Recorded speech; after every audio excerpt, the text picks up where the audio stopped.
to No Ideas Original Sports. I'm Kenyatta here with Reem and Theo. How you guys doing this week? Going pretty good. Yeah, pretty good. Yeah, so this week it looks like we had a real busy week in sports. We're saying good to be back, y'all. Good back talking to y'all.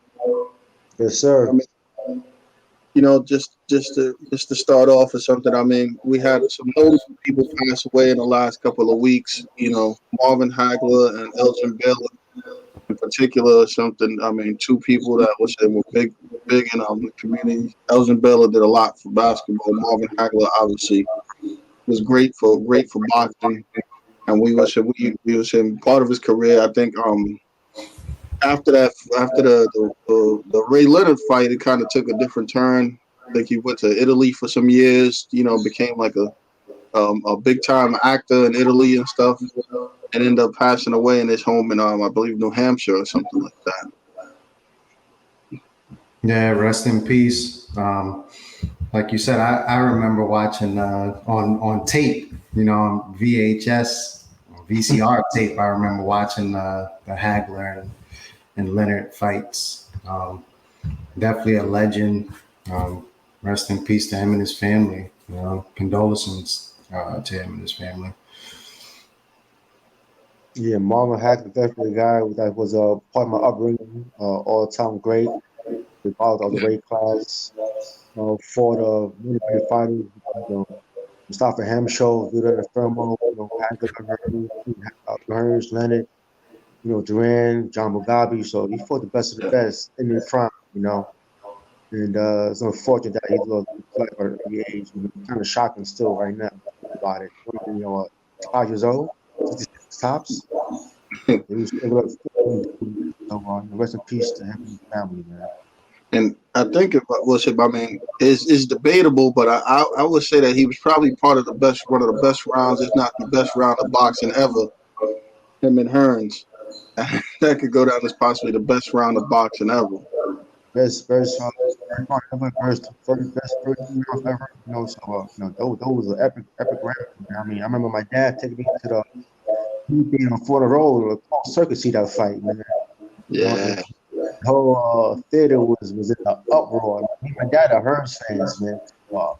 We never saw how to get hurt. I never got hurt against anybody. No, I never seen that in the first round. So that was an epic fight. And what's good about that fight was that those two guys became very close as they got older, man. Hagler Hearns became very close man. Guys retired, so that was very good as well. Yeah. One of the things that's crazy is I know when it was first announced, Theo, I think you had found on Instagram that it may have been tied to the vaccine. So that was a bit concerning. Yeah. I think I found it on his IG page, and the elaborate was that he was in the hospital because he was shot. Okay. He kind of tried to maybe the shot. He moved on. But then the wife came back out, and was so she didn't even say why he died or how he died. She died, it wasn't COVID. The Hearns came behind that, saying his apology, gracious, so to speak. Son, he didn't mean no harm. Saying no foul play, no foul foot behind. That was about that. So, as right now, we still don't know. What the cause, yeah. So while we're talking about boxing, there's a couple of notable things going on. It looks like the Joshua Fury deal is done. I mean, for me, I look at that fight as a styles make fights type of thing. I think a lot of times people tend to sleep on Fury when they probably shouldn't after what we've seen. So, I mean, I don't know. I mean, to me, it's kind of toss up. I would not be surprised to see Fury win this fight. Yeah, me either. Fury is one of those guys for me that it's almost hard to root for him in the sense that the guy is a good fighter, a good boxer, but for me it's hard to root for him just based on just the way he looks in terms of his conditioning, and it almost comes across as the guy doesn't take it serious, but obviously he does. He just has a different body type than some of these other guys, but. That's one of those things. Like you say, his style isn't the most flashy. But it's definitely effective. He proved that in the last couple of fights. So I wouldn't be surprised to see him win. Joshua, I kind of question his chin a little bit. So I could easily see him getting hit and going down. But at the same time, Joshua, I guess, for me, represents the opposite of what I'm saying about Fury, in that he looks the part. You know, the guy has muscles on top of muscles, and so he looks the part of a champion. But it's going to be an interesting fight. I could easily see it going either way, but I learned my lesson with betting against Fury. That's for sure. So if I had to guess now, I would probably go with Fury.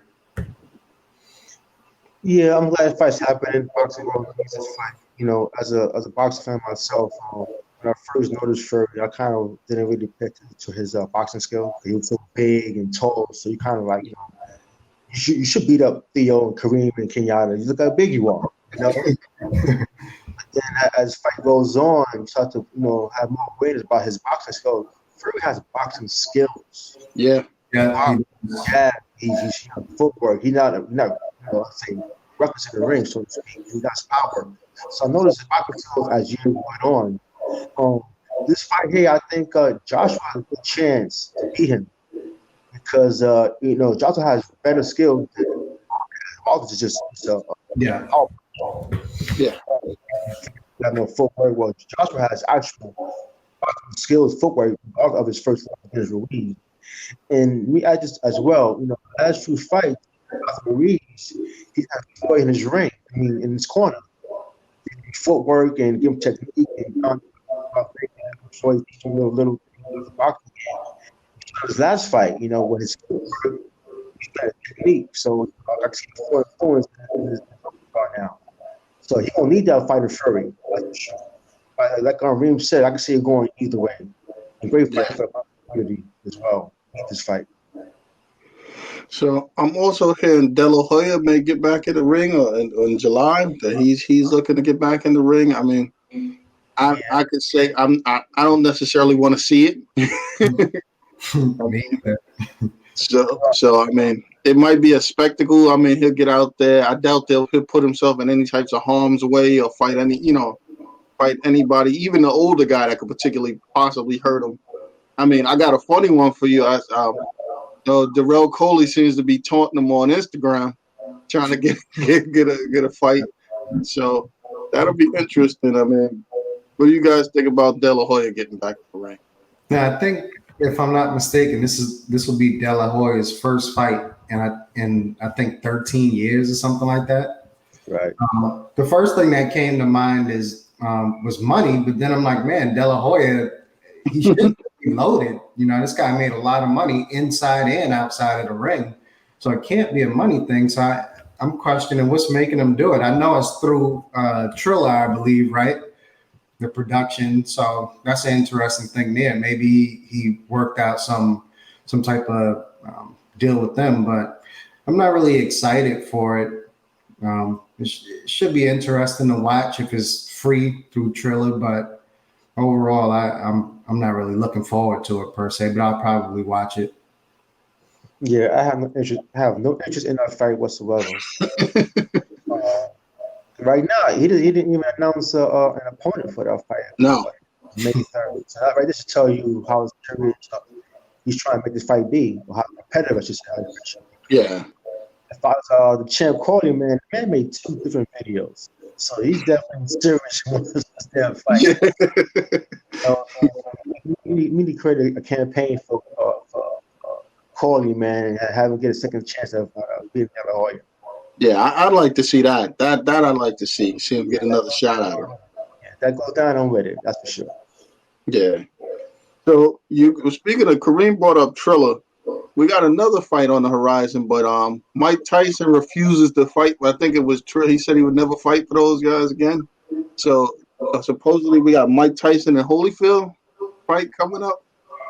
I mean, what do you guys think? I mean, the last time I seen Mike's hands was moving pretty fast. I haven't seen Evander, so I don't know what that'll look like. But as long as we don't get the other ear bit, I'm fine with it. So that fight is official? I think it is. I think they might get it done, but I know Mike didn't want to fight. I think it was Triller. Mike didn't want to do it on Triller for some reason. But I think like the day afterwards they got it done or something. I think it's a done deal. I think the whole what I read, I learned that Mike is making his own, I guess, entertainment boxing league, so to speak. Yeah. I guess as a businessman he is now, he got to do it on his own umbrella than someone's umbrella. So that kind of makes sense, you know. But the Holyfield, Mike, the third fight should be interesting. I've seen both train in the ring. Um, I'm a Mike fan. I think Holyfield gonna take him out again. Sure. So, with that being said, why not, man? And if these pros ain't, if these other young minds that don't want to fight, why not put in, you know, Holyfield and have to come out or De La Hoya, whoever it is, let them fight then. They entertain us. Why not? Hey, I want to throw another name out there that I could see being on that Mike Tyson league. I think I seen him make a post about it. Look out for Zab Judah soon being in that league fighting somebody. Yeah, I mean, I wouldn't be surprised. I'm starting to liken these kind of fights almost to like the big three version of boxing in a sense. So it's starting to get that feel to me, which isn't necessarily a bad thing. The only thing I think about is like for health concerns, right? Some of these guys are up there in age, you know, so it becomes a health concern. If somebody does take a legitimate punch, anybody, I mean, you could be 22 years old, you take a good hit, you know, you could have some serious problems on your hands. So imagine one of these guys taking one of those types of punches. But outside of that, like Theo said, why not? You know, with some of these fights. Just keep it a 3-round bout, and we all be happy with that. No more than 3 rounds, man. That's it. Yeah. Agreed. Yeah. Minutes. So, did you guys see that the WBC is ordering Ryan Garcia to fight Javier Fortuna for the championship, the lightweight championship? Mm-hmm. I mean, I thought that Ryan Garcia had won at the last fight he fought, and now I guess they want him and Fortuna to fight for the belt that he already has. So that's usually they used to call that a mandatory challenger, right? Now I guess it's something different. I don't know what the new terminology is. Yeah, it's pretty interesting. I like Garcia though. I think he's good. So I could easily see him winning the fight. But like you said, it's interesting because like you said before, it used to be called mandatory challenger. At least that's what I thought it was. Yeah. It's interesting, but I could easily see Garcia actually, you know, winning the fight. Yeah, you know, with mandatory, because back in our time, at least my time, we always one champion per division. Yes. So now you can have diamonds and linear champ. It's like different titles. You know what I'm saying? It's a good point. You know, it's like you're a linear champion and this champion, a diamond champion. Basically, you know, it is. It sounds like Garcia's fighting for the title because you give him a makeup title. For boxing, man. So, you know, to one champion and be good for boxing that way. Yeah. This is a good boxer. You know, he gave a fan to his last fight and dropped back up and in great fashion. You know, so it's a good fighter too as well. So he he's one Garcia though, but I'm going to put Garcia. He's young, becoming a strong fighter, so it should be a good fight. Right? Yeah. So the last time we talked, we were talking about Deshaun Watson in the sense of what team he was going to be playing on or getting traded and everything else. Now the talk of Deshaun Watson's a little different or something. Now we got, I think it's up to 14 different cases against Deshaun Watson or something. I mean, for me, I don't even know what to make of it. I would say, let them do the investigation. I think this is like what they were talking about for that commissioner's exempt list, as far as not taking away his money. But at the same time, I don't think the Texans could put him on the field. And I definitely think his trade values tanked because of this somewhat. So, I mean, my only curious thing about it is I'm real curious about the timing of this whole announcement. because it just seems off or something about how it took place. But I don't know. I just couldn't. I mean, some team may take a chance, but I couldn't see him getting traded now, and I definitely know his value is not nowhere near as high as it was. Yeah, agreed. His value definitely took a hit. Like you said, the timing's a little strange. Are these all civil suits that's being brought against them, or criminal? Civil, right? All civil, no criminal, all civil. It's strange because the first thing, and I don't want to make light of the situation, but the first thing I thought is I said, man, is this guy hanging out with T.I. and Tiny? Because they're caught up in a similar situation, right? Yeah. Just coming out of nowhere. So I'm like, man, is this a part of that or something? It's just strange because they say, obviously, I don't know in real life, but they say his personality is very laid back and such. So they were saying that the Texans themselves were kind of surprised to hear these allegations against them. And as a fan, it kind of surprised me too. Again, I don't know him personally, but the one thing I would say that's like especially strange about it for me is why not hire a personal masseuse? It's strange that he kept almost like bringing in different masseuse for this. So that in itself is a little strange. Now, all 14 are masseuse women. Yeah, they're all women. They're all women. I don't know if they're all masseuse, but I think I know a good portion of them were. In the beginning, at least, there were masseuse that were coming out. So I think that's a little strange in itself. Seems a little suspect, but like you said, I guess let the investigation play itself out and see where it goes from there. But his value is definitely tanked for now. Yeah, all this allegation is definitely tough to hear for a black man. I'm saying, but yeah, 1, 2, 3 is one thing. When you start hearing 10 or more, it's like really alarming. Obviously, these ladies out to get some bread. It's more about getting clearing their name or getting justice, so to speak. I think that you want to clear your name and have character and respected than money. Right now, everything is about money right now. Everything is civil, like Yada said. That being said, sometimes the athletes, man, they're making a life. Yeah. And your state, touchable, you able to shoot things that nobody knows about. Yeah. Covering your back as a security guards, like that. Your back. I'm quite sure he got away with a lot of things up until this point. It's tough now. I guess protection. But it's off the field too as well. You trade him, also have a change of heart to want to stay and be a Texan now because of this. Because you're genuine, you want to stay now, situation. So offense is in a tough situation right now. The writers right now find about it. So they take his course, man. Yeah. The craziest thing is like as it was coming out. His story was coming out, and Mario Como's story was coming out at the same time. So I'm like, the numbers were just racking up on both of them. I'm like, this is kind of crazy. But yeah, like you said, a couple of cases could be one thing, but when you start seeing people file up, it seems more to to try to get this information out there or expose something in a way where there's a real problem there.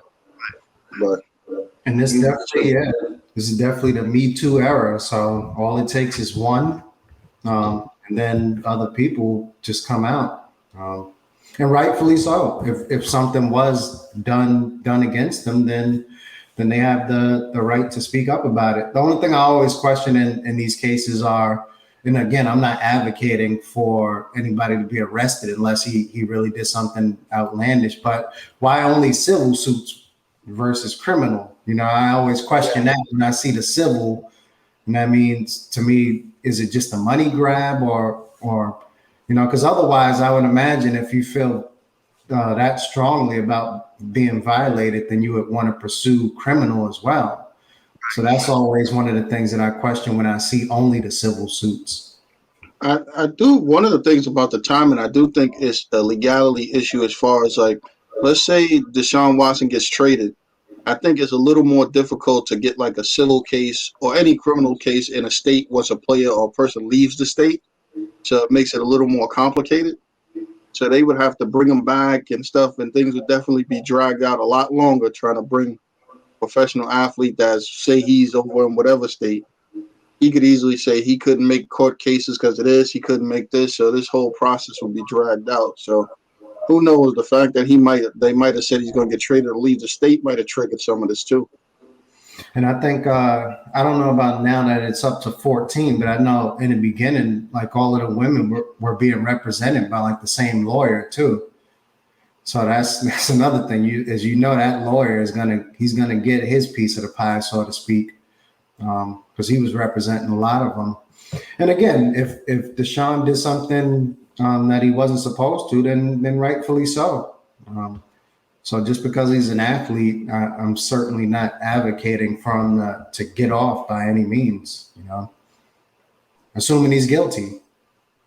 Yeah, I mean, it's a sad state, but hopefully, in retrospect, with all these different girls saying he gets whatever help he needs, and they get whatever help they need for whatever the situation is. Right. Yeah, agreed. Definitely agree. So, moving off of Deshaun Watson, we're saying Drew Brees retired. I mean, Theo had asked earlier this week, listen, where do we see Drew Brees at as far as ranking all time? And I had to give that some thought because I mean, if you look at statistically wise, I mean, he would have to be if you just strictly by statistics, he'd have to be like in the top 3. But when you factor in winning stuff, I got him. To me, maybe in the 5 to 6 range. I don't know. What do you guys think? Out of the top 10 all time? Yeah, I would probably put him in the top 10. Like you said, statistically, he's probably top 3 or 4, but overall, I would probably put him in the top 10, given the amount of greats. It's hard to rank these guys at this point, some of these greats, other than Tom Brady being the GOAT, everybody else kind of falls under him, I would say, in my opinion. But Brees is definitely top 10, if not higher. The guy had an outstanding career. Yeah, I'll go back with Drew Brees when he played for Purdue University, and when he played for other teams as well. When he hurt his shoulder, the Chargers, yeah, that's right. And I remember when Dolphins was going to trade for him, they reneged on the deal. Instead, took Dante Culpepper, and that's why he ended up in New Orleans and having a great year. I'm not a stat guy. I'm an eye test guy. But if we go on stats, he's definitely top 5, top 10 on stats. And I'm going to go as far as to say, I wouldn't mind having him, or somebody saying having him in top 10. For me personally, I would like to have a lot of guys before Drew Brees. Not saying he's not great, but he is great. I'd love to have Dan Marino before him. John Elway. I might be biased. I would say Frank too, as well. It's just on what I see as well. But that being said, Drew Brees is a great quarterback. And well deserved for the accolades he received, and on and off the field as well. But going by his performance, I would say a back end of a top 10, not my top 5, maybe between 6 and 10. I'll put him out. Yeah, I think I agree with that. And like you said, I mean, you got to look at a John Elway. You got to look at you got to look at I mean, Troy was great. Yeah. Brett Favre. You got to look. Right. Yeah, you got Montana. So there was a Marino, Elway. Yeah, so yeah, there's some Peyton Manning. So yeah, he's definitely if he's in the top 10, it's on that 6 to 10 range. Right. Those guys are there. So I could definitely see that. So we had a lot of movement due to like the salary cap in the NFL dropping. I mean, a lot of good players got cut that probably wouldn't have got cut, and a lot of player moving around. Who do you guys think right now, did a good job with free agents or something, and who surprised you that they got cut? I'll probably have to defer to maybe you and Theo on this because there's been so much movement that it's just hard to keep track of. Like you said, there's been guys who you would never expect to be looking for jobs in the NFL, and they were released. A lot of it, like you said, is due to salary cap reasons, which is a little strange to me because I would imagine that the league would be able to withstand. I know it's been a rough year for these leagues, but I would think the NFL, given how successful they were over the past years, that they would be able to withstand a year or two like this. So it's a little interesting, but yeah, there's so many moves for me to even keep track of. So I'll have to defer to you guys. Well, I'll keep it within my division. I think the Redskins and Giants did very good. So I guess name wise, the Redskins did good with the few receivers that they got. They got Samuels from Carolina. I like Fitzpatrick. If you could control him, because Fitzpatrick can make plays. I know he might be a journeyman quarterback, but if you surround him with good players, he will play better than he should be or his talent is. But if you could find a good running game and mix it with Fitzpatrick on, Redskins could be something. And it should be favorite going into next year. Anyway, you got somebody else who's good. Redskins. The Giants, Jackson, Galladay, the Lions, the tight end for the Vikings. Based on free agent signings, Giants, my division, I think Redskins and the Giants did good. Let's not forget your team itself. You guys actually retained Dak. Finally gave him that contract. So yeah, I would say that goes on the list because that was a contention. So that goes on the list too as well. It's one thing where Jerry should have just signed him the moment Wentz and the other guys got signed. It was Wentz and Golf should have got signed. We don't know what it is. But it's something about Dak that Jerry just just wasn't feeling. Yeah. And you know what? They paid him on the butt. Now you pay this man $40 million. Yeah. They paid this man $40 million. Now what you're doing is market shopping. I've got like KJ Wright saying, "Come get me." You can't get him because you bargain shopping. You pay the pension. You got to pay Dak this money. Yeah. Yeah, that's a good point. But I do like the sign of the two guys from Atlanta Falcons that played with Quinn. Two safeties and one of the hybrid safety and linebacker. I forget the names right now. I think it's Nazir and somebody else. So I like that too. I like that as well. But we need much more, man. We need to hit a homer in the draft and find a way to get KJ Wright in here, man, to play linebacker, man. That's for sure. I mean, for me, as much as it pains me to say it, I think New England went out and rebuilt the team. They basically rebuilt almost their whole roster, the whole defense.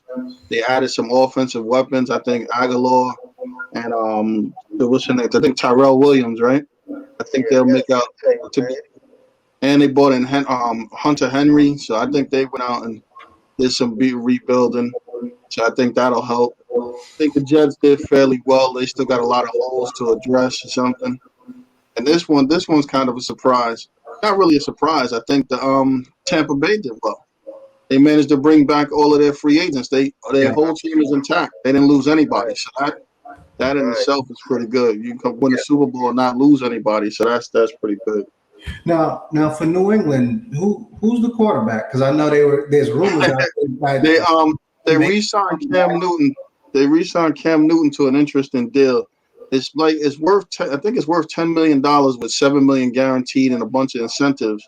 But what somebody was saying, with the money that they have, that they'll either probably draft a quarterback, or if somebody happens to get cut, they could still cut Cam or bring somebody in, and it wouldn't hurt them. Like the amount of money they're paying them at $10 million, if they decided to bring another guy in at $10 million, say they decided to bring in Teddy Bridgewater or somebody else, the money really wouldn't hurt them that much. So right now it's Cam. Yeah, because I heard the Jimmy G rumors floating around out there that they may be interested in trying to bring him back, or so that's interesting. But like you said, who knows? Cam may have a better year. I don't know if he'll ever get back to his old form on the Panthers, but he may have a better year with more weapons around him. So that should be interesting to watch. Yeah, I agree, man. New England is veering up, man. I think Belichick got bothered by seeing Brady hold the total trophy without him. So now he's going against what he usually do. Now he's going for now. He's signing guys to big contracts, big name guys. So that's what he's doing, man. He's going for the chip, man. He's trying to win Super Bowl this upcoming season right now. He's not waiting. Yeah, the way he's spent, it certainly seems that way, because usually that's a lot of England's way. Yeah, they spent a lot of money, and the Jimmy G thing is interesting because San Francisco went on record this week to say that he's still the quarterback, even though they moved down to 3 in a position to draft a quarterback. So we have to stay tuned on that one. Yeah, to me, it seems like that's why they made the move to begin with to 3, like you said, is to get one of these quarterbacks. So I guess we'll find out shortly what they do. Yeah, you don't move up to the 3rd spot and not take a quarterback. Yeah, Lawrence Taylor's there, but other than that, man, you move up to the 3rd spot, get a quarterback of some kind, no matter who it is. Who it is, we don't know, man. But 2 picks might be, that Lawrence though. So we'll see. My guess, at least I'm hoping at this point, is that the Jets don't screw it up. They got to take on Wilson at number 2, especially after that pro day, seeing him. Originally I wasn't sold based on the competition. It was kind of like one of those things is who's BYU playing, but the guy has convinced me just on arm strength alone that we need to take a shot on him. He can make all the throws. I mean, I'm interested to see. We got one more I want to see, and then I'll be sold on Wilson because Justin Fields' pro day is coming up. I think this week sometime, maybe even tomorrow. So I'm interested to see how he does. Yeah, agreed. That should be good. Yeah. Justin Fields is good. He's like Dak Prescott, man. Yeah. That's the comparison, Dak Prescott. So it might be a little faster too. So he can make plays, man. Don't let those games where he got hurt fool you, man. He wasn't really healthy, those bowl games in the show. But he's a real deal, man. He's a quarterback. Don't be ashamed to take him. Marcus Gasol is this kid, from North Dakota State. I got his name right now. Yeah, Trey Lance. Yeah. Trey Lance. I haven't seen much about him. As a school, play much. So he needs to have a great pro day as well. Hopefully it's not going to. Yeah, and he took the year off. He opted out of the year too, so that'll be interesting. Right. Yeah. So this week, listen, we seen Shaka Smart switch teams from Texas to West Virginia. I mean, I think it was a good move because I think that the writing was on the wall with Texas. Like he's kind of been on the hot seat the last year or so with Texas or something. Marquette, with the Marquette. Well, yeah, he went to Marquette. I'm sorry. Yeah, I think he was on the hot seat in Texas for a little bit. So I think that was a good move for him. I mean, I think one of the things that people underestimate when they take these jobs, and one of the things I thought Shaka Smart shouldn't have did. The one thing when he went from VCU to Texas, he kind of changed his style. So VCU was a hardcore defensive pressing team, like make you work. And I never really seen that, him implement that at Texas. Plus, too, like the recruiting is different. So when you're at Texas, whatever, for one thing, Texas is a big state. You got players going to go to A&M, that want to go to Texas Tech, that want to go to Baylor. Plus, too, you have other states that attract them. They have really good players. So it's hard to try to keep all those recruits, whereas VCU at the time was kind of a mid-major, so you kind of have, your pool of recruits a little more.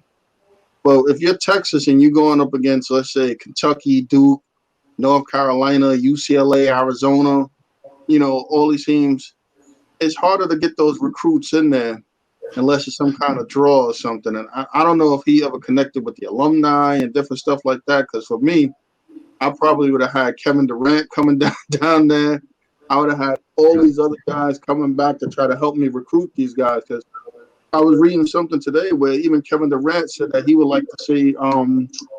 I forgot who he said he would like to see be the coach, but he said he'd like to see a former Texas player get a shot at being the coach. So he's engaged with Texas too. I don't know if Shaka Smart ever engaged those guys, to help them sell players going to Texas. Like you said, when you're at VCU, which is like you said on the mid-major spectrum, you kind of know what you're dealing with in terms of recruitment. But when you move up to like Texas and these big universities, like you said, the competition increases dramatically to get these top players. Not only does the competition increase in terms of getting these big players, but the expectations increase too. So you go from VCU, where it's kind of like, all right, we can get into the tournament, maybe get a couple of upsets here and there, Sweet 16, Elite 8 if we're lucky kind of thing, to now going to a program being at Texas where the expectation is we aren't accepting anything less than, let's say, a Sweet 16 or something like that.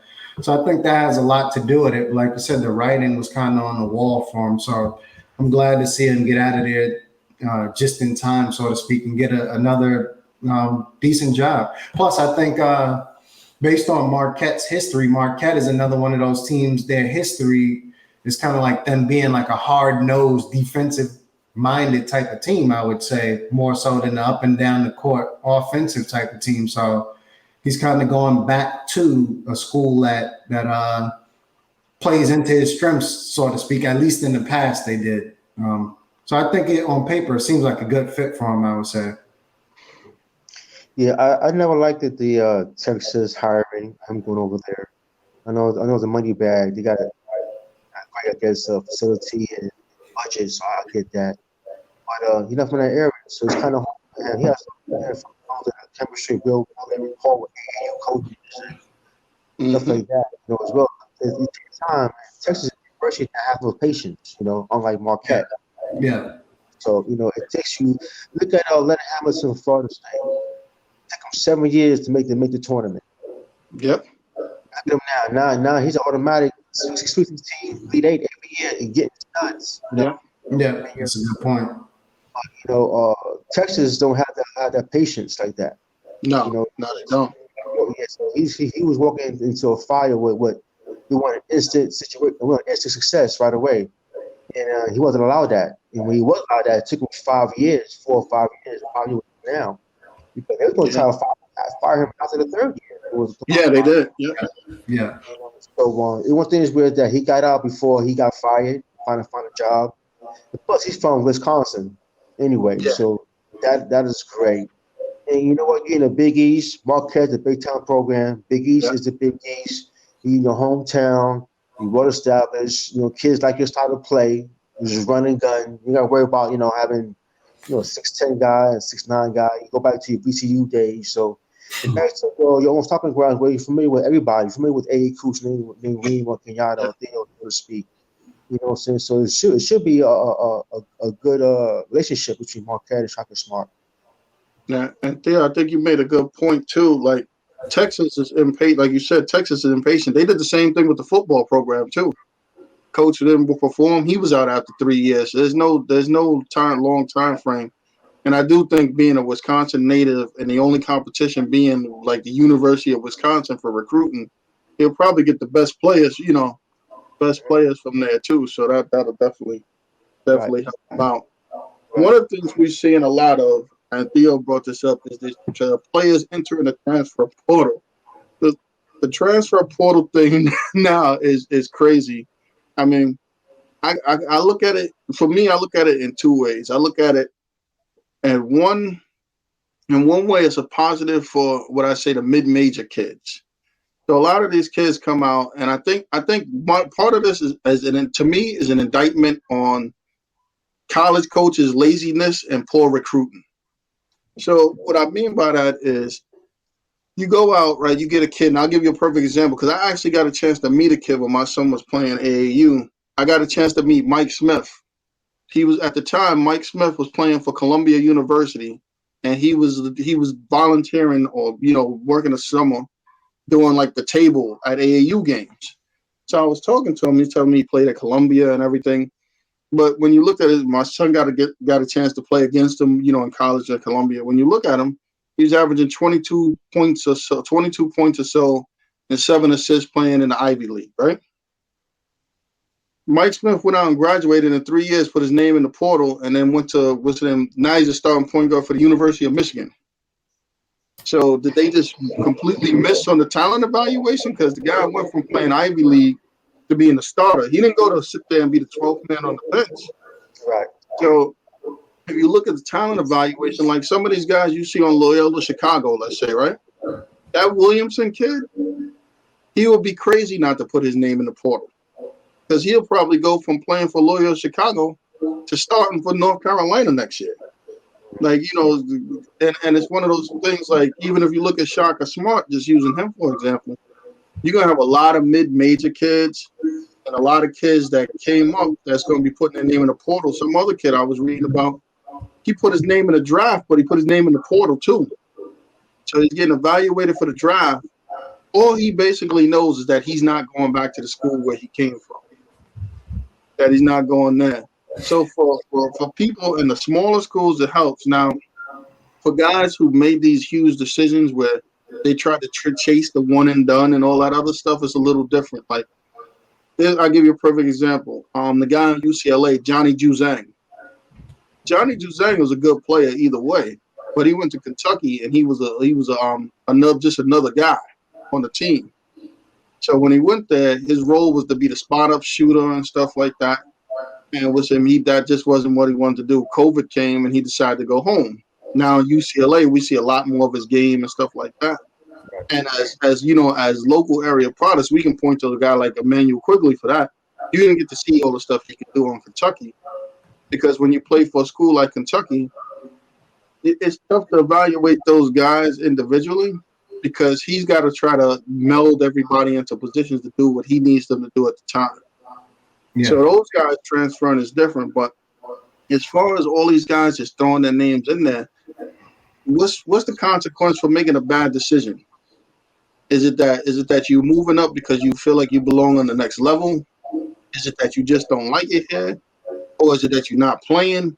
So I think the world's kind of changed. I remember a time where it was so difficult to transfer that people wouldn't even do it. You lose a year eligibility, you have to sit. Then you went to the next team, and you went there and you actually had to prove yourself before you got minutes and spots. Now it's like, I leave this team, I don't want to play here. I go over here, I'll probably start, because before I put my name in the portal, there's some guy in the background recruiting me to go to the other school. Like we got another local guy named I think Taiwan Walker, something like that. I think he was on Ohio or something. I think he might become the starting point guard of Michigan State next year or something.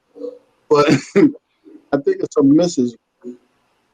Yeah, I mean, I think you pretty much hit every point. The only thing I would add is going back to like the recruitment piece, is I think I wonder how much of it has to do with like these scouts and coaches just going to the same wells too many times to do their recruitment, instead of looking at the smaller schools and stuff like that, like high schools and such. Because I know they're probably picking from the same litter each time. So maybe that's a part of it, is they need to branch out in terms of recruitment and go out to more spots. That's the only thing I can think of. But other than that, I think you hit every point that I would say. Fellas, please bear with me. I might be a little long-winded on this topic right here. So, no problem. I have a lot to say about this topic here. These kids are jumping ship because there's no more sitting out and transferring.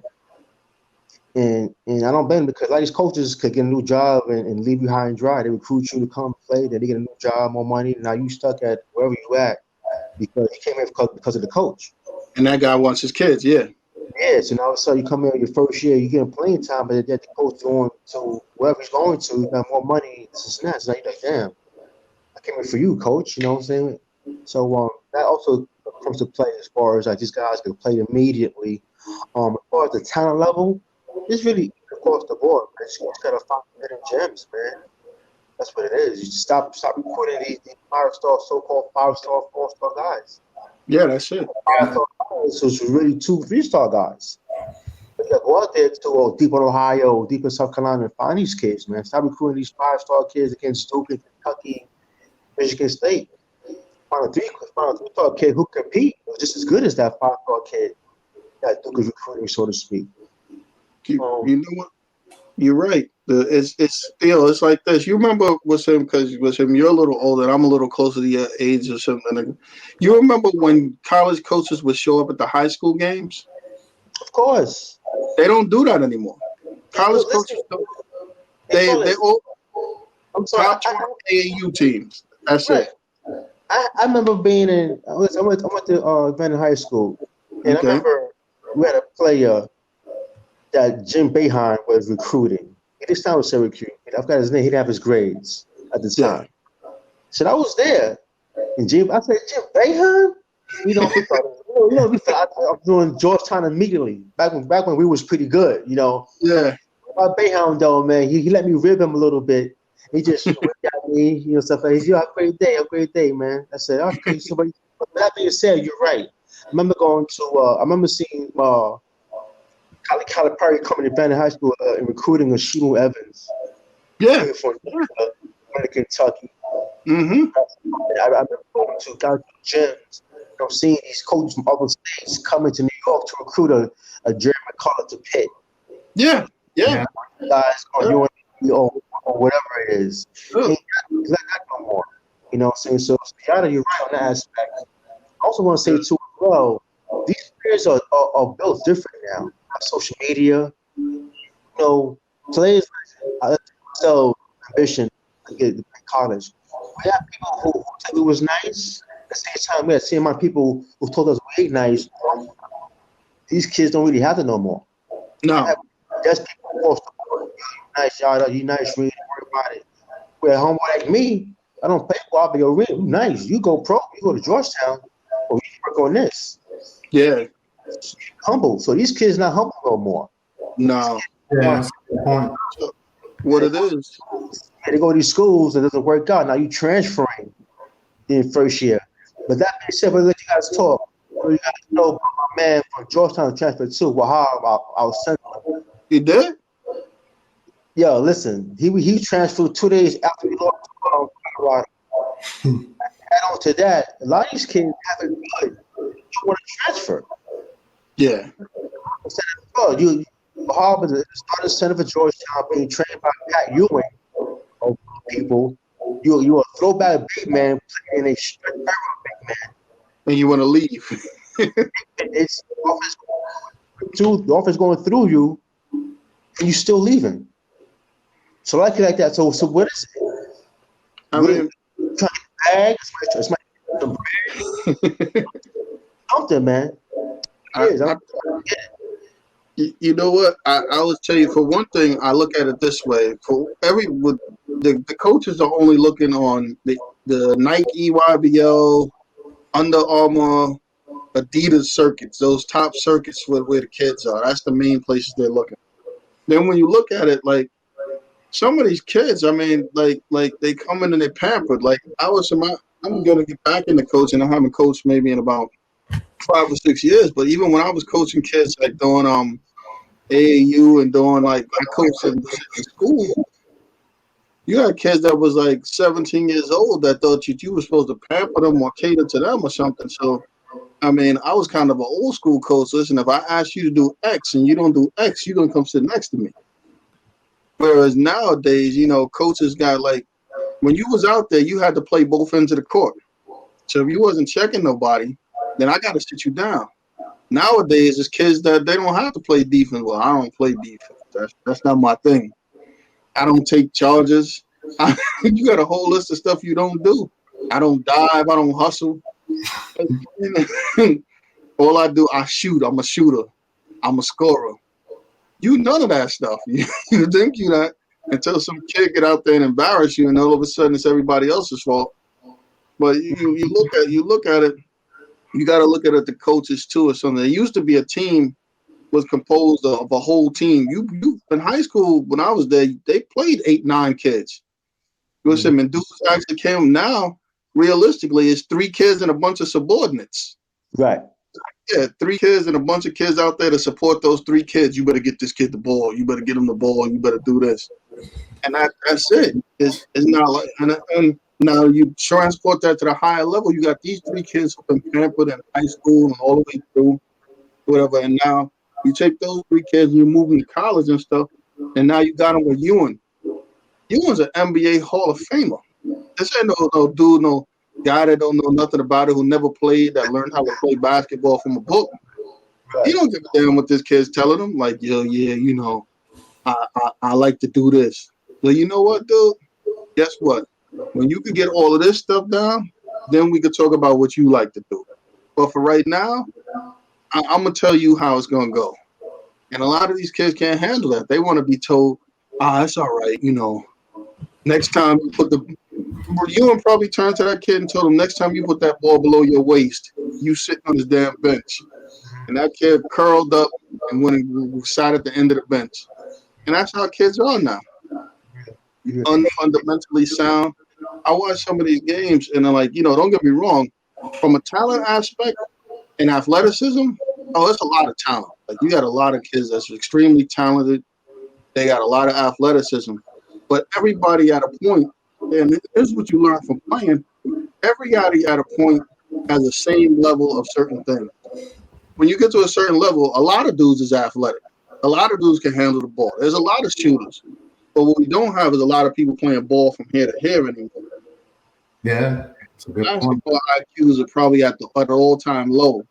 Like, I watched some of these games. Like, I think I was watching, who was it? Was it Florida State? Yeah, I think it was. I was watching Florida State. He's got the biggest, tallest team in all the basketball, college basketball, right? The guy gets the rebound. First thing the big guy gets the rebound, what they teach him to do? Look for the outlet to the guard, right?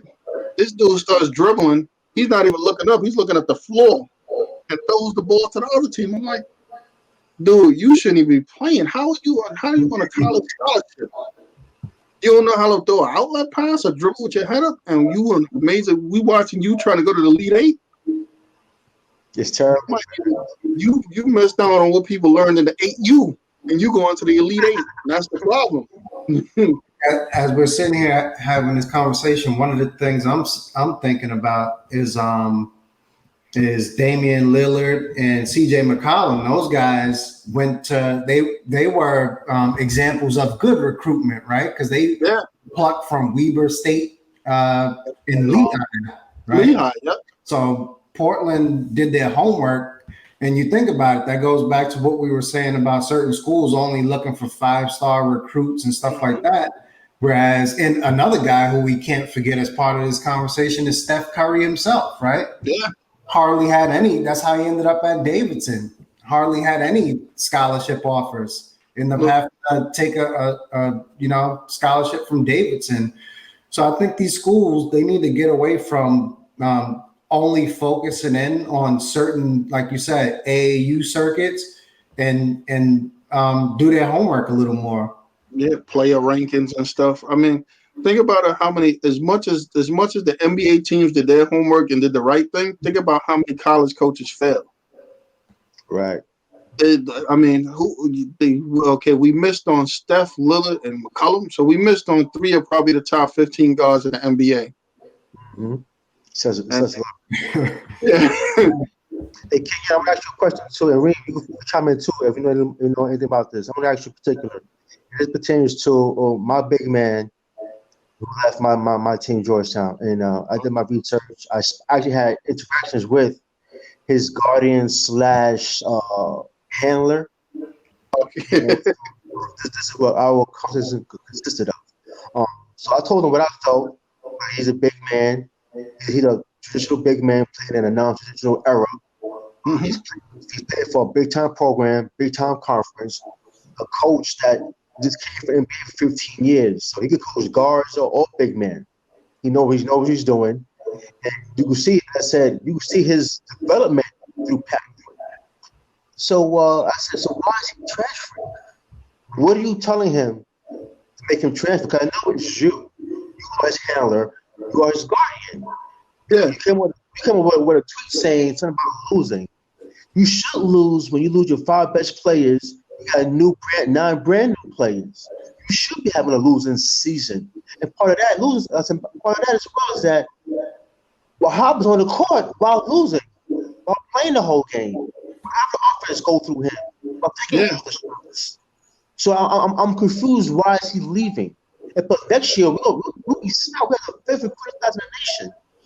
Why is he killing us right now?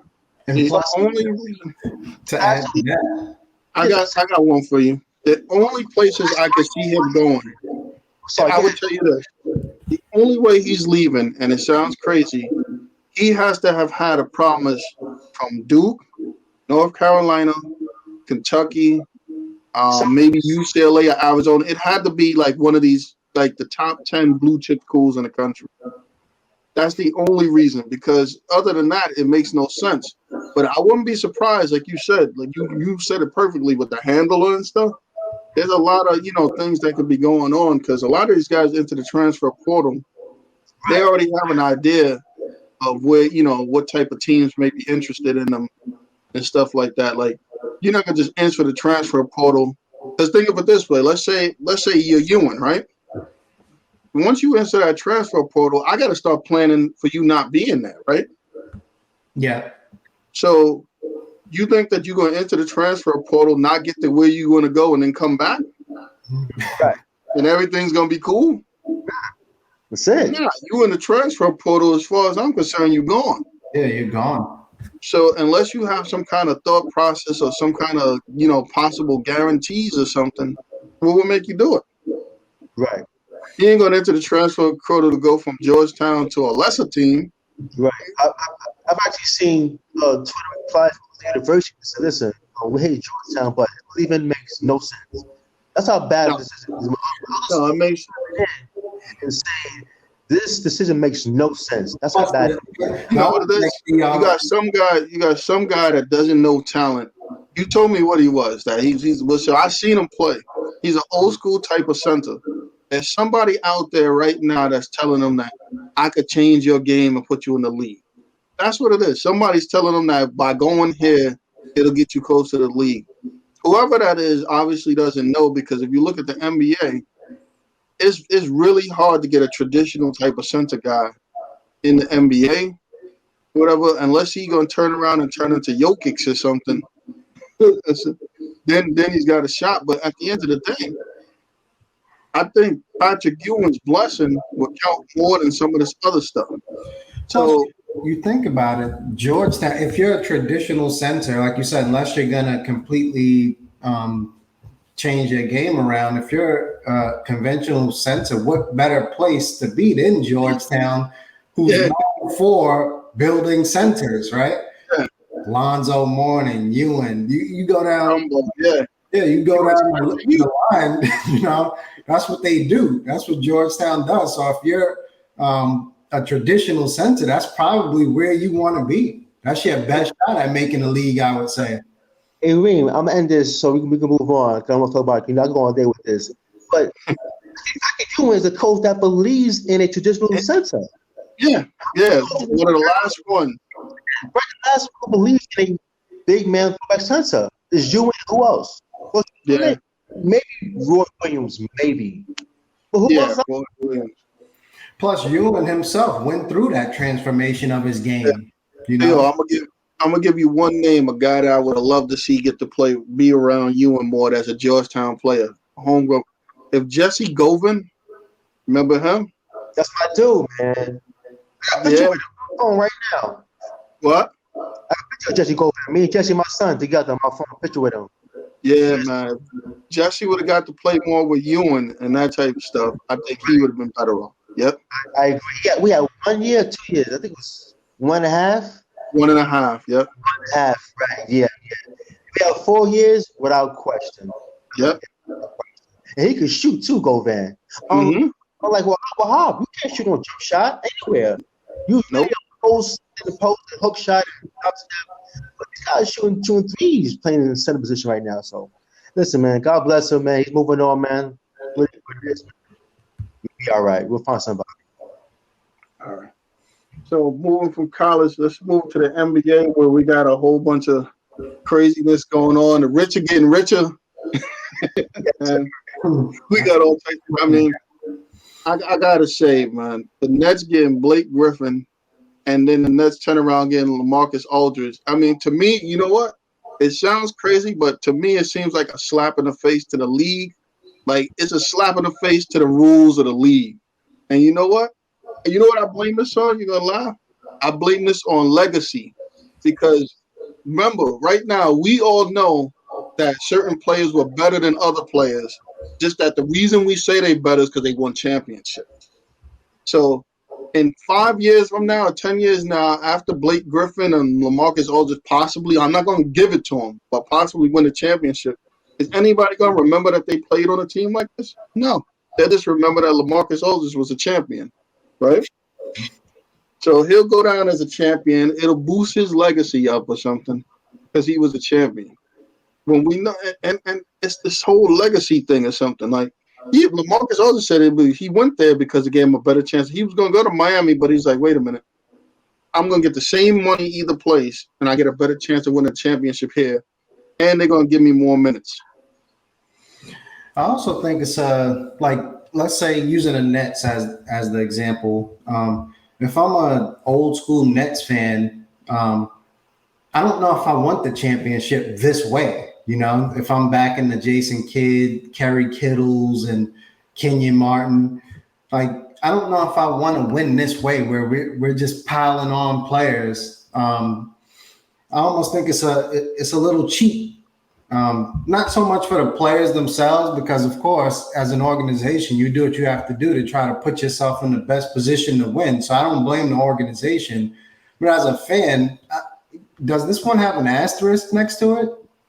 If they win, like you said, I'm not giving it to them, but does it have a slight asterisk next to it? Even with the Lakers are kind of a little guilty of this now too, right? Andre Drummond is supposed to go there. I mean, how much more help do these guys need? And then I look at the reverse of these teams, teams like the Bucks, right, where Giannis trying to do it almost single-handedly, maybe to his own demise, so to speak. You look at Damian Lillard in Portland. Maybe those guys need to start leaving and joining forces. Maybe Damian Lillard should be on the Golden State Warriors in the year too, or when does it end? You know, I mean, I'm gonna let Theo go because I got some interesting topics on that one. Well, State is guilty of it too, right? When they brought in KD. So when does the super team era end? okay, so I got a few things I can say. We're going to go back and forth. Nobody's saying anything about KD creating a super team. Let LeBron get Blake and Aldridge and Drummond, and LeBron got everybody. But when somebody else do the same thing, is nothing to be said.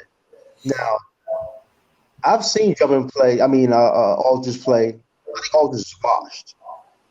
Is washed. Griffin, he show you flashes. But those two guys are not scaring nobody. Honestly, to tell you the truth. If you're a Laker fan, honestly, if Lakers getting Drummond, it should be scary because he's better than both of them. Agreed. He's younger. He's a better rebounder. And he's relentless too, as well. And them having the luxury of AD playing the 4 more often is ridiculous. It's ridiculous. You know, you have Drummond who get all those rebounds. That's what he does. He's 20 for them easily. He's getting 20 rebounds. And have AD on the perimeter more often instead of playing in the paint. It's gonna get ugly for the Nets. And the Nets right now better hope KD comes back. Because right now, I don't think he's coming back.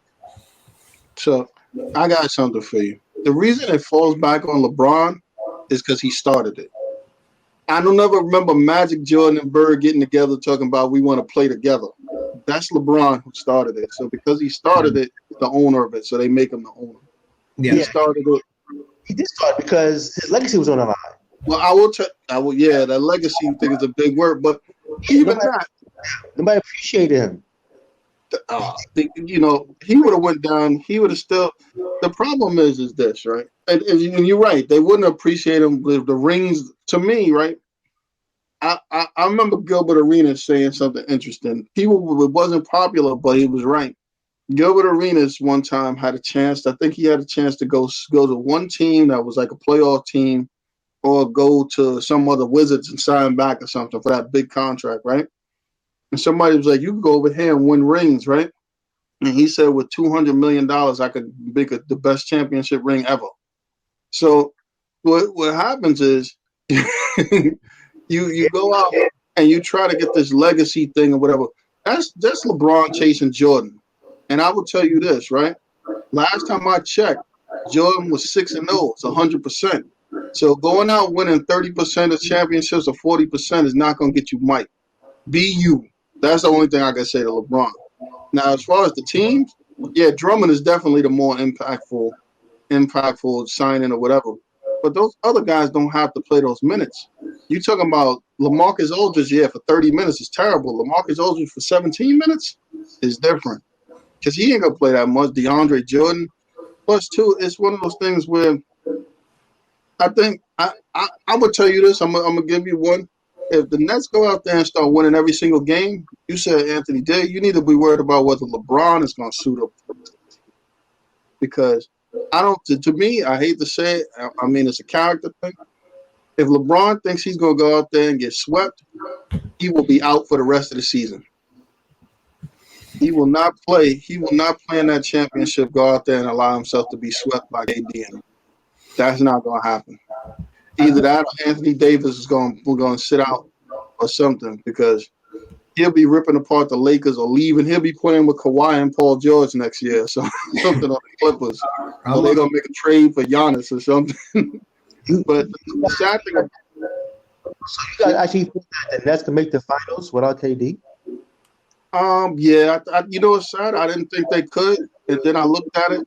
As long as the Sixers have Joel Embiid, who has the same injury history, yeah. I mean, some of these other teams, I don't like. Giannis and them. I mean, I watched them the other night lose to who? Who did they lose to? They lost to somebody just because they hit 3-point shots. They actually have the worst matchup against the Nets out of any team in the league. They give up the most 3-point shots playing against the team that hits the most 3-point shots. I think they lost to it was somebody from the West, but wasn't even like that great a team either. They just lost because they let the guys hit like some extra like 25 3-pointers or something crazy. No, I'm sorry, it wasn't the West. Boston hit 25 3-pointers the other night. I think it was Friday against Milwaukee. Everybody was hitting them. So I think Milwaukee. I don't think that the East, other than they don't like Miami. I feel bad for Miami because I thought that if they would have got a guy like Aldridge or bought somebody else in, they might have been a little more competitive. I don't think Oladipo helps them that much because, I mean, I would rather see the ball in Jimmy Butler's hands, and he seems to like default to some of these guys, and then at the end of the game he wants to try to pick it up, but that doesn't always work. I mean, and I don't think Tyler Hero and Robinson are playing as well as they played in the bubble last year, so they're a little bit out of it. Plus, though, I think he's playing well. Oladipo, Tyler Hero, they all need the ball. They play the same position. Like you said, Milwaukee. I think from last year to this year, even though they added Holiday, I almost feel like they took a step back. Milwaukee. I'm not sold on them. I don't think anybody is quote unquote fearing the deer. I think they got exposed in terms of playoffs. All you got to do is kind of build that wall around the paint when Giannis is trying to force his way in. And I don't think he's really done too much to change his game. They tried to add a little bit more shooters around him, I guess. They brought in Forbes, right, who could shoot. They brought in Holiday, who's a playmaker. But I don't know. Playoff time, I'm always waiting for them to fold.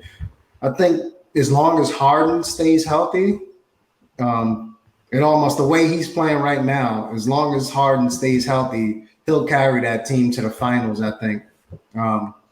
Kyrie is you don't know which Kyrie is going to show up. On the court, you know which Kyrie is going to show up.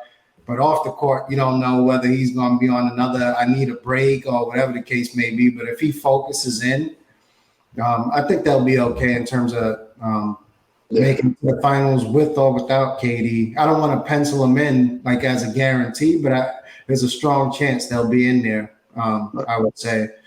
I do got to go with Theo said though. I don't know if they'll beat the Lakers without KD, but I'm pretty. They can make the finals without him. I don't think they'll necessarily beat the Lakers without KD. But the Lakers, for the Lakers to beat them, all those guys gonna have to be clicking on all cylinders. Like you can't have Kuzma not performing. You basically they all gonna have to play well. Because right now, if I had to choose, I'd take Joe Harris over Kuzma every day. So, and plus two, Spencer Dinwiddie's on the way back. So this is gonna get even crazier. Is he gonna play? I don't know if he plays. That man, That'd be even if he plays. He's a ball. They only got one basketball though. Yeah, that's what I was going to say. Yeah, and not only that, they keep adding these guys. But who plays defense? I still think that's a big concern. Well, yeah, that's why I say the Lakers with him still will be a formidable opponent. I think some of these other teams they don't play as like Milwaukee plays defense. Boston, I don't think their defense scares nobody. Yeah, Boston. Denver doesn't scare anybody's defense. I mean, Denver went out, got rid of players, and replaced players with the players that they lost. So they got rid of Jeremy Grant and they put Aaron Gordon in there. And plus two, I mean, as much as they should, I don't see Aaron Gordon as a good a defender as Jeremy Grant was. No. I never seen Aaron Gordon as a defender at all, really. I don't see him as good as a player as Jeremy Grant.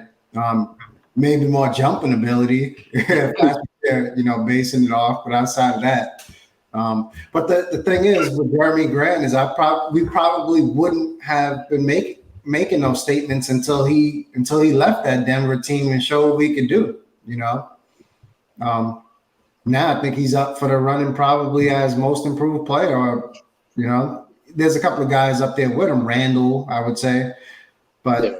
Yeah, Jeremy Grant. That was a big loss for Denver. Agreed. I mean, I think that's Randall's award, though. I got to say that. I mean, Really? I would be really upset if somebody else got that award besides him. I mean, you talking about it. You deserve it, man. Come on now. Yeah. That would be. I don't even think. To me, I don't think there's no like the transition from who he was in 1 year to who he is now. I don't even know if there's anybody comparable. That's probably one of the biggest leaps of all time. Forget about. You know, Yada, let's give it a buck. Grant's leap is bigger than Randall's. You think so? Yeah, Randall been bowling. Yeah, he's been good. You know what? Kentucky, LA Lakers been bowling. You know what I think is sad? I think you're right. You're right. Now you see I think the sad part about Randall is that you're right. Is just that Randall has never been a player that's been this less selfish. Like Randall always been a guy that was for Randall. Last year I remember talking and we used to laugh because they would think like bull in a china shop. Randall would just run in there, get all that same spin move. Yeah. So I mean, I give him credit for committing himself to becoming better, and I guess we got to give Tibbs credit for that too, because somebody had to tell him something. Be like, yeah, you need to come back different, or come back better. Yes. Now I'm looking at the standings in the East. Here's the top 8. You got Philly right now, number 1, Brooklyn 2, Milwaukee 3. Surprisingly, the New York Knicks number 4, the Charlotte Hornets number 5. Atlanta 6, Boston 7, and Miami 8.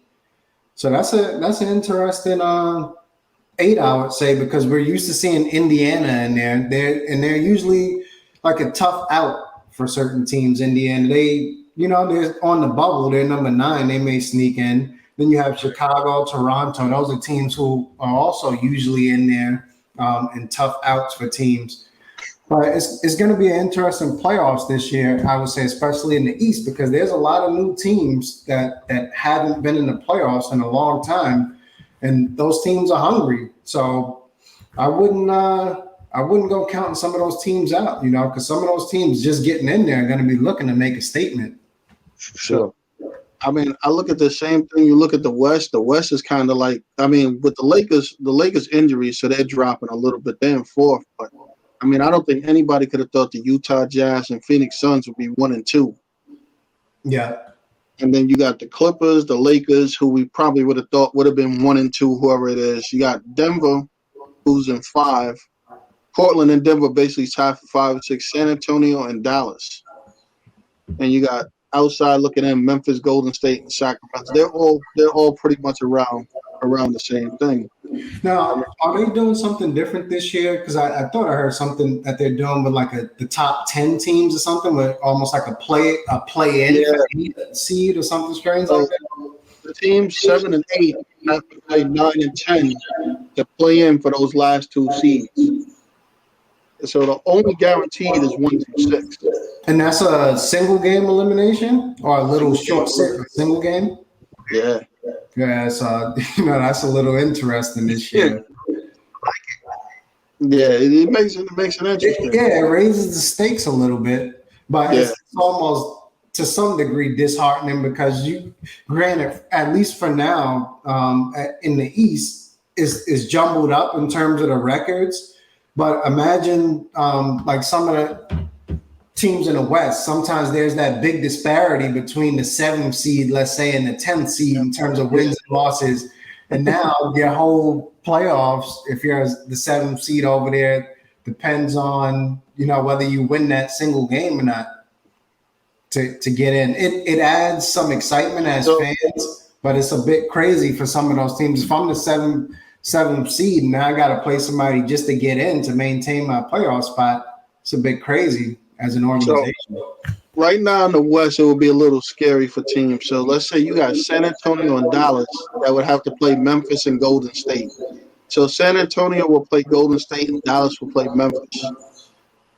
Which, I mean, right now with Golden State with no Steph, depending on what happens, I think San Antonio could win that game. I'm not sure Dallas will beat Memphis every game. Dallas will survive. As a Knicks fan, I hope not, because we got that draft pick. I watch them more than I watch the Knicks these days, hoping they lose, at least for this season. Now we got another interesting one. This one I think is a little more interesting. So you got Chicago playing Boston with Vujacic now, and you have Miami playing Indiana. So, and remember, Indiana's record is not really, to me, is not really exactly where they are because remember, Karis LeVert just came down. Right. Yeah. So you would expect them to start winning some more games. So, plus, too, that Vujacic matchup with the Celtics, that's not a good matchup for them. No, not yeah. One of the things that's like as a Knicks fan, I like it in the sense that we may not obviously be in the Knicks maintain that 4th seed. So if we just so happen to slip, let's say, back to number 10, then we still have a shot to get into the playoffs. So from that standpoint, I do like it. I just think it's not too bad this year because the records are very close. Yeah. But sometimes there is that big disparity in wins and losses between 7 and 10. But this year so far it's pretty close. So I remember Mark Cuban making a suggestion, and you tell me what you guys think of it. I think at the time he was thinking because his team was winning, but I don't know if he'd agree now. At one point he wanted to eliminate the East and West for the playoffs, and he wanted to just do one big list all the way through. How do you think that could work? You'd have 16 teams or whatever we're saying, regardless of conference. It does make sense because he did say you would have a better chance of the better teams winning in that case than the lower seed upsetting the team. So if one played 16, whatever, you got a better chance of winning than, let's say, 1 and 8 in your conference. 8 in your conference could be equivalent of 4 in the other conference. Yeah, on paper, it's one of those things that sounds good, but for me, being like a fan of the game and how it's been for so many years, I don't mind change, but I think it's a bit radical. I still kind of like the concept of an Eastern and Western conference. So I would stick with the format in terms of that. I don't think I would play around with it. Like I can't really imagine two Eastern teams, let's say, or Western teams in the finals against each other, and it would take some getting used to for me. Right. Yeah, I agree with Reem. Leave it alone. When it ain't broke, don't fix it. Let it be. If you want to experiment, you can experiment maybe for a year or so. If it works out, if the players don't mind, the owners don't mind, you keep it going though. But right now, I agree with Reem. Leave it alone, man. I'd rather have a West team versus the East team for the championship. Yeah, I do think one thing they may want to experiment though with is the 3-point line, because the amount of threes being taken is just growing. I think it's getting a bit out of control. I don't mind it per se to see the game changing, but I think it's getting a bit out of control. So I'm not sure exactly what they need to do, but they definitely need to look into it a little more and see what they can do. So one of the things they're talking about experimenting is making the court bigger. Because what they're saying now is the corner. You ever notice every team lines up with two guys in the corner? The corner 3-point shot is basically made at, they said, something like 45% of the time now. So it's almost like you got the same chance of making a regular jump shot, like an elbow shot, as making a corner 3. So they're talking about possibly expanding the court to make that a longer shot. I don't know if you can make to me. I think making the alleys a longer shot would be that would be a lot. That's the longest point on the court to begin with. If you make those, but as far as the corners and straight on, corners are real short. Yeah, I always thought the corners in general were a little strange because I think it's too small over there. These guys have big feet, stepping out of bounds and stuff like that. Like you see that at least a couple of times per game where somebody goes to plant over there and steps out of bounds. So I think they need to just space that out a little bit, regardless whether it's for the 3-point line or not.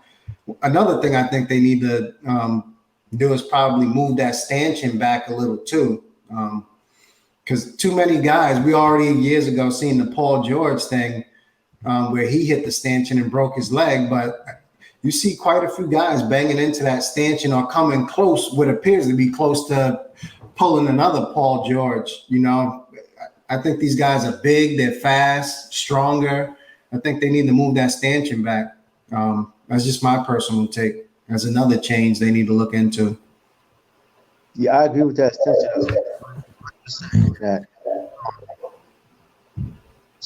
era to give these guys more space to take 4 steps, like James Harden. All right, go for it. James Harden. I did this right now, so you more space to take 5 steps. All right, They need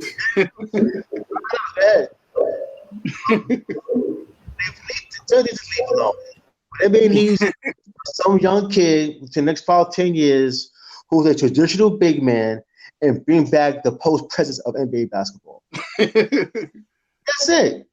That's all. I will tell you this. I'm glad that they didn't do what they talked about before. It really would have killed the big man. Remember at one point they were talking about changing the lane to the European one, the one where you would never have no post game. The triangle thing or whatever it is. And then I know they played around with also at one point the idea of going with the FIBA rules where you could slap the ball off. You imagine that with the athletes in the league if you could slap somebody's shot out? I think they need to leave those types of things alone. Yeah. One thing that's scary is imagine them like making the court a little bigger, and you already have guys like Steph, and you got freedom to handle the ball, who space your defense out right dramatically. Now having those guys are even more important because you're really going to be spaced out. Imagine having to get from that corner back to the paint because Steph has stretched your defense out. Now a team like Golden State is back cutting you and stuff like that. So now I got to go with He's going to be even more upset. So now imagine if they spread the court and give James Harden the ball with a bigger court. Or even imagine like Theo said, imagine a dominant big who take the court out and just let him post up. You're gonna have James Harden take 72 dribbles in one. That's what happened. Do you imagine Kyrie Irving with more space? Come on. Yeah, you can. Yeah, it's gonna be tough. If they make that court bigger, all these guys that could take people off the dribble, they're gonna be scoring at will. Because you Right. never, like you say, you'll never be able to help. You'll never be able to help or get back. You can't help off of Steph. One thing I think they need to take another serious look at is like some of those, what I like to call them these days, Trey Young fouls, where the offensive player gets in front of you and then he stops and jumps backwards, and all of a sudden, that's a foul on the defender. I think they need to look into that too. They'll probably make that a KD rule type of thing with the arm swing. They'll give you the ball out on the side or something like that. Because I don't think they'll stop calling a foul because then you just have dudes running into people. I don't think they'll make it a shooting foul. I think if they called some of these fouls like when I was playing in high school, I would have definitely been, D1, and I might have made the league with some of these calls. I keep running into players and getting calls. Well, think of it this way: if you could play and if I could dribble the ball without dudes hand checking, and then go to the basket without being touched and shoot uncontestedly, you would average about 46 points. Though, you know what the problem would be? We wouldn't get recruited because the coaches don't come here. We'd have had to be in a top AAU school. And then you add in the fact that in this era, all of these players, high school players and such, are scared to be crossed over. Nobody wants to be dunked on, so they just sliding out of your way now to begin with. Yeah, I agree. That's why it's going to be tough for me to get back in coaching, because if you slide on out of the way, you're going to have to slide on over next to me. Oh, you like sliding? Defensive slide to the end of that bench over there. It's a different game now. Yeah, you don't want to check nobody. That's all right. You don't got to check nobody.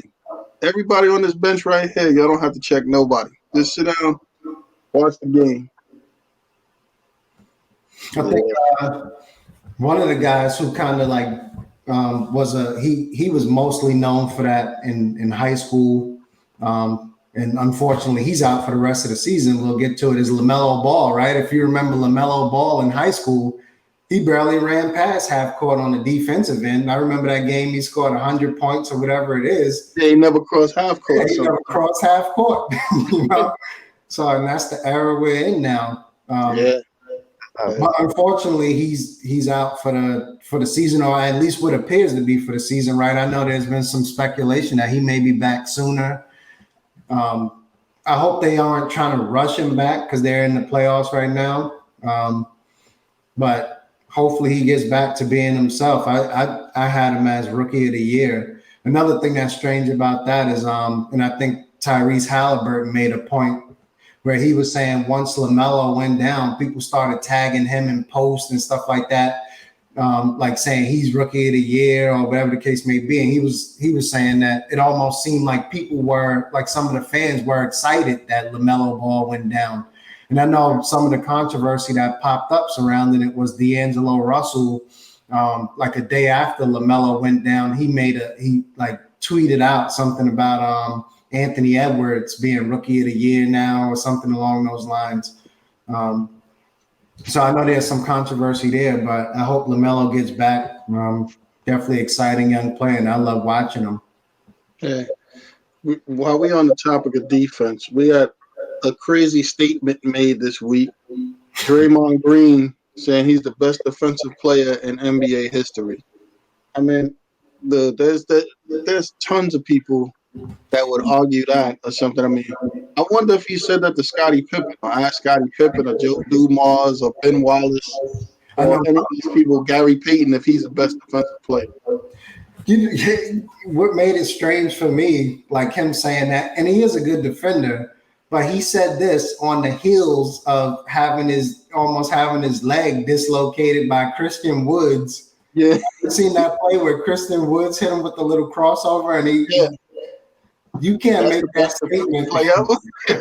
You can't make that statement about being the best defensive player of the year a day or two after you almost got your leg dislocated trying to guard somebody. You just can't make that statement so soon, especially. So I thought that was strange. It was definitely bad timing for him to even make that type of comment. But of course, I don't agree with him. He's a good defender, but I wouldn't say he's the best all the time. You know, I think that was a bit much. It's not a surprise comment, so we know that for sure. I give him props. He's a defender. I guess this time right now, all time, no way. I mean, you said Pippen and Rodman. Yeah. Tony Allen was a good defender. Tony Allen played with Kobe Bryant era. Yeah. The funniest thing is, you know what? He may feel like he's the best defender because nobody else plays defense. That's what it is. Yeah. I don't even think he's the best defender in the league right now, like this season, today. I don't know. I would put Ben Simmons above him easily right now. Ben Simmons is a better defender, I would say. Oh, yeah. Wing defender. There's a bunch of other guys, but that's one that comes to mind right off the back that has a big name is Ben Simmons. You don't think Ben Simmons is a better defender right now than Draymond? Good one. I like that one. Yeah. So, there's definitely a bunch of these specialists that we're not thinking of, these 3-and-D type of players that are much better defenders right now than Draymond. Again, I give him his credit. He is a good defender. It's strange, too, that he makes this statement now because I think he's taken a few steps backwards as well on the defensive end. And I'm not even talking about because of the Christian Woods play. To me, he's almost getting to that point where he seems a little washed. He doesn't seem like the same player to me. He's not a big scorer. We always knew that. But now, to me, he doesn't look as explosive on the defensive end anymore either.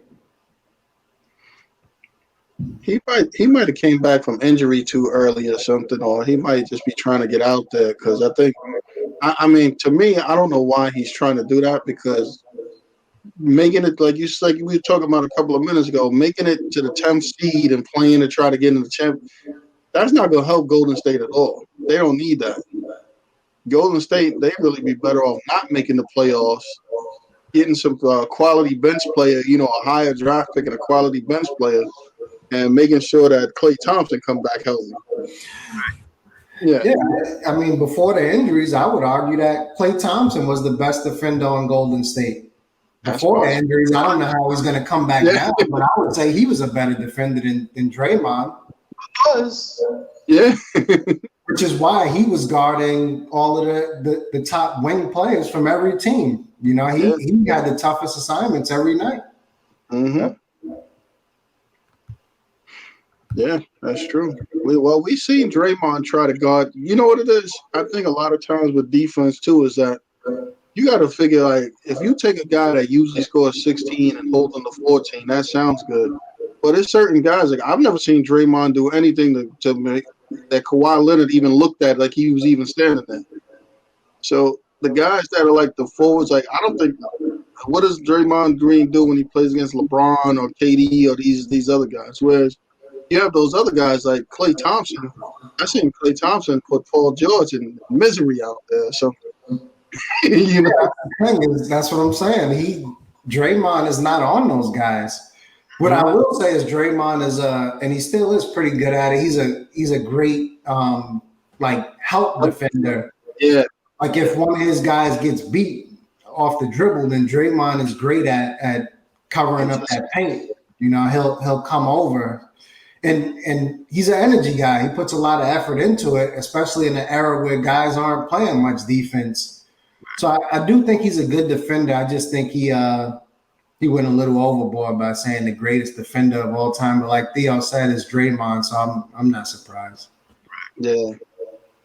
Were we surprised that Kyle Lowry didn't get traded? I mean, I think Kyle Lowry didn't get traded because I don't think he wanted to. I think he floated that rumor out about one of these max extensions because he didn't want to get traded. I think he wants to be able to choose where he goes. You guys surprised he didn't get traded? I think they said he still may be quote unquote traded, but it would be a sign-in trade over the summer.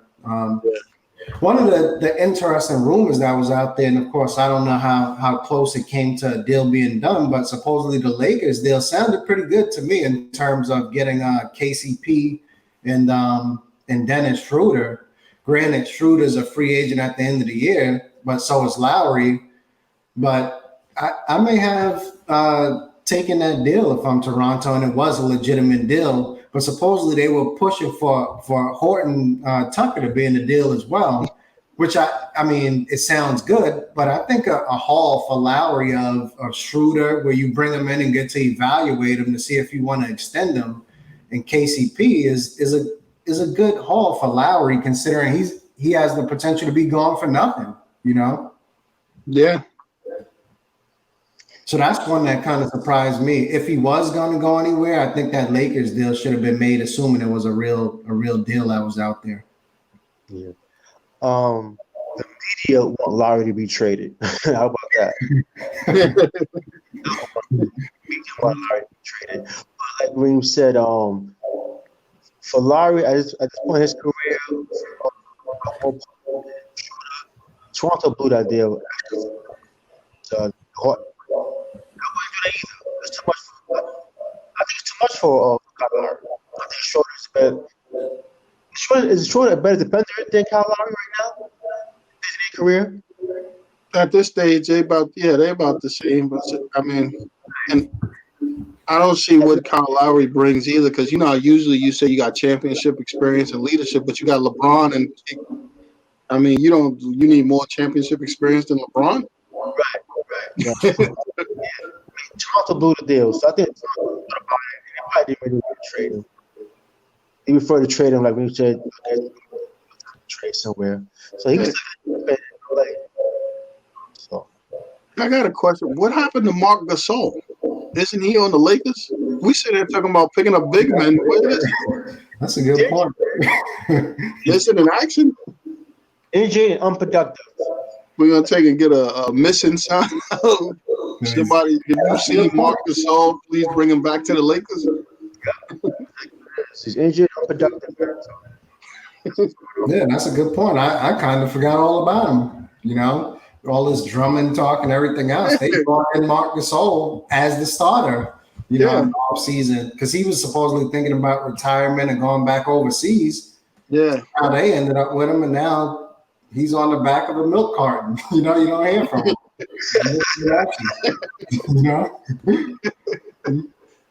If you find this center, please call this number. Oh man, this is crazy. Hey, I just got one last thing I want to go back to. Touch on the Elgin Baylor thing before we wrap it up. Listen, man, we got one final question. Theo has a great question. So I was looking at, we know Elgin Baylor passed, but one of the things that's like phenomenal about looking at Elgin Baylor is that how many players at his height averaged 13.5 rebounds. He took about 28 point score that I believe was 6'5", 6'6", that averaged 13.5 rebounds. The crazy thing about it too is in an era where big men were big men. Yeah, exactly. On the perimeter shooting threes and everything else. So here it is, you got a guy 6'5", 6'6", grabbing rebounds over big men that are in the paint. So yeah, impressive. Elgin Baylor is an all-time great. This guy has scored what? I learned he scored 61 points and 22 rebounds in the NBA Finals. Yep. This guy averaged 30 and 19, only playing on weekends. Yeah. Let that marinate. And like Reem said, in an era where it's all about the big man, even to the small forward was a big man back in his days. You know what I'm saying? So he's all-time great. I also learned, I think Gilbert Arenas, I learned, said that he was creator of not the Euro step. I forgot what move it was, but it came from Elgin Baylor. He created this move. Yep. What it is. I don't know, the side step or the drop step or one of those jump shot kind of moves. I forgot what it was. I should have wrote it down, but I didn't write it down. But he also created moves too as well in his time. So the guy was ahead of his time. All-time great. May rest in peace, man. And as far as like playing on the court, he was great, man. Yeah, rest in peace. So I got one last question for you guys, and Theo brought this up. So we're at the end of the game now. got a choice between what's his name, Damian Lillard, Steph Curry. Who you going with at the end of that game? On the line, take the shot. That's right. Game on the line. Who takes the shot? Now, I think Steph is the greatest all time in terms of 3-point shooter, but right now I'm going with Dame time.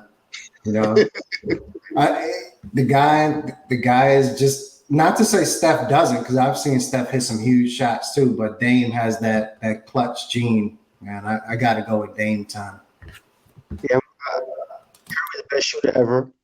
Dame could arguably you say that he could be, eventually. I'll go Dame. Dame just did it more. Yeah. Yeah. I want to say inferior team, but a much less talented team. Loaded team. Okay. So, but even that being said, it's still he's done it at crunch time, game on the line. Yeah. Well, I want to go back and just make one more comment. I would say Steph, right? Considering Golden State was smacking everybody when they were healthy, the guy really wasn't in as many situations to hit these clutch shots, right? So, I mean, you may add a little asterisk there because of that. But outside of that, I would definitely go with Dame. But Steph was in a lot of blowouts, even when they weren't as good, right? When Golden State wasn't a great team, they were getting blown out. And then once they got their little big three and then eventually added KD, they weren't in as many close games. So that may factor into it as well. Mm-hmm. Yeah, I think you guys both made great points. And I think I'm going to go with Dame, too. I think, as crazy as it sounds, I think Dame with the ball in his hands is a little more scary than Steph at the end of that game. Just because, let's say it wasn't a 3-point shot. If it was 2, you would definitely want Dame because although Steph can get to it, I think the combination of Dame being able to get to the front of that rim quick, knocking down those shots, it seems like he got a lot more options out there, and he might be a little better at creating his own shot than Steph is. Right. So I got to go with Dame too. Mm-hmm. Hey guys, it's been great talking to you guys again. Another great show, another great week. Yeah, man. Any final words, Reem? Yeah, just that it's been a pleasure talking with you guys. Like I always say, especially during these times, we're fortunate to be able to do it. So, yeah, that's pretty much it. Yeah, I had fun. I missed you guys last week. This hour, 45 minutes going on. It kind of flew by, man. You know what I'm saying? Yeah, it did. Yeah. But listen, man, I appreciate you guys every week, man. I enjoy myself every week talking sports. But I want to add on that rest in peace to this guy named Oscar Freya. He played for Grand Canyon University. He got killed. Oh yeah.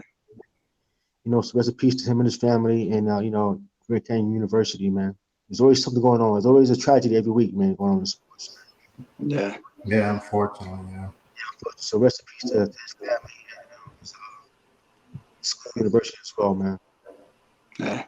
Hey, again, I just want to thank you guys, man. A great time. Great talking. Like you said, time seeing the fly. We talked about a lot of good stuff today. And it went through quick. You would never think that it was this much time, but it was great talking to you guys, man.